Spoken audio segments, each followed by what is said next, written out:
সবকিছু এক হাতে সামলাতে গিয়ে মাঝে, মাঝে তো আমি হাঁপিয়েই উঠি। পরক্ষণেই আমার মনে হয় আমি তো মা, আমাকে পারতেই হবে। আমরা প্রত্যেকটা মাই শুধু মা না, একেকজন যোদ্ধাও বটে। আসসালামু আলাইকুম। যে যেখান থেকে আমার ভিডিওটি দেখছেন, আশা রাখছি আল্লাহর অশেষ রহমতে সবাই ভালো আছেন, সুস্থ আছেন। সকালবেলায় মেয়েকে নিয়ে স্কুলে চলে গিয়েছিলাম। আর স্কুল থেকে ফেরার সময় ঘরে কিছু জিনিস দরকার ছিল, সেগুলোই নিয়ে এসেছি।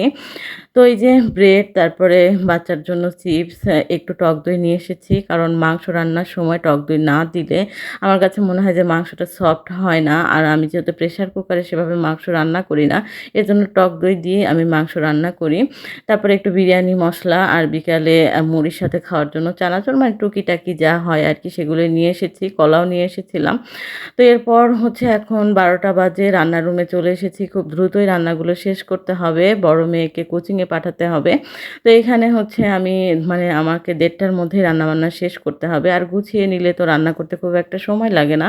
এখানে আমি হচ্ছে হলুদ, লবণ আর সরিষার তেল, শুকনো মরিচ দিয়ে মাছটা মেখে রাখলাম। তো যতক্ষণ আমি ভাজি-টাজি করে নিব, ততক্ষণে কিন্তু আমার মাছটা ভালোভাবে মেরিনেট হয়ে যাবে। আর মাছ, মাংস একটু মেরিনেট করে রাখলে রান্নার পরে কিন্তু এর টেস্টটা অনেকটাই বেড়ে যায়। আর এখন হচ্ছে একটু জিরা ভাজি করে নিলাম, মানে জিরাটা ভেজে আমি গুঁড়ো করে নিব।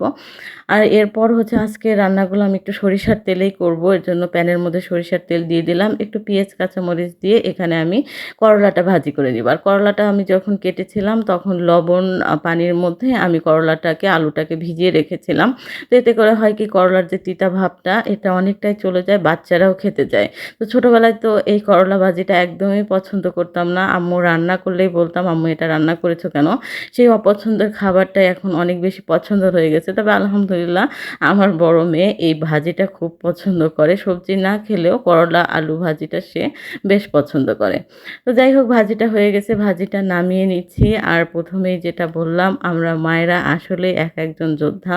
এই যে সারাটা দিন অক্লান্ত পরিশ্রম, মানে দৌড়ের উপরে, তারপরেও কিন্তু মানে সবকিছু কত সুন্দরভাবে আমরা ম্যানেজ করে নিই। আসলে প্রতিটা মাই একেকজন যোদ্ধা। ছোটবেলায় যখন আম্মুকে দেখতাম সবকিছু এক হাতে সামলাতো, চিন্তা করতাম কিভাবে সম্ভব, আম্মু কিভাবে এত কিছু পারে।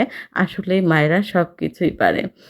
তো যাই হোক, বাবারা যে কম করেন বিষয়টা তা না। বাবারাও অনেক কিছু করেন তার সন্তানের জন্য, তার মানে একটা সংসারের জন্য। আসলে স্বামী-স্ত্রী দুজনের বন্ধনই একটা সংসার সুন্দর হয়। তো যাই হোক, অনেক কথাই বলে ফেললাম। এর মধ্যে আমি মাছটাও ভাজি করে নিয়েছি। আর এখন হচ্ছে মাছটা আমি সবজি দিয়ে রান্না করব। এর জন্য ১ম এ জিরা ফোড়ন দিলাম। পেঁয়াজ, কাঁচামরিচ দিয়ে ভালোভাবে ভেজে এখন হচ্ছে মসলা দিয়ে, মানে রেগুলার আদা রসুন পেস্ট, শুকনো যে মসলা, হলুদ গুঁড়ো, মরিচ গুঁড়ো, ধনিয়া গুঁড়ো দিয়ে ভালোভাবে কষিয়ে, এই তো পটল আর আলু কেটে রেখেছিলাম সেটা দিয়ে দিলাম। দিয়ে খুব ভালোভাবে কষিয়ে এখানে আমি পরিমাণ মতো ঝোল দিয়ে তারপরে হচ্ছে মাছগুলো দিয়ে দিব। মানে যখন হচ্ছে বলক উঠে আসবে তখনই আমি হচ্ছে মাছটা দিয়ে দিব। আর উপরে হচ্ছে আমি তো কিছুদিন হলেই শলুক পাতাগুলো ব্যবহার করছি। কারণ শলুক পাতার ফ্লেভারটা আমার কাছে ভালোও লাগে। আর অনেক বেশি শলুক পাতা আমি ফ্রোজেন করেছিলাম। এগুলো শেষ করতে হবে, এগুলোই বেশি, বেশি ব্যবহার করছি। তো যাই হোক, এই ছিল আজকে আমার রান্না-বান্না। আর ভিডিও কেমন লাগলো অবশ্যই আপনারা কমেন্ট করে জানাবেন। আপনাদের সুন্দর, সুন্দর কমেন্টগুলো পড়তে আমার অনেক বেশি ভালো লাগে। আর আমার পেজটাকে ফলো দিয়ে আমার পেজের পাশেই থাকবেন। সবাই ভালো থাকবেন। আজকের মতো বিদায় নিয়ে নিচ্ছি। দেখা হবে নেক্সট কোনো ভিডিওতে। সে পর্যন্ত সবাই ভালো থাকবেন, সুস্থ থাকবেন। আমার জন্য দোয়া রাখবেন। আল্লাহ হাফেজ।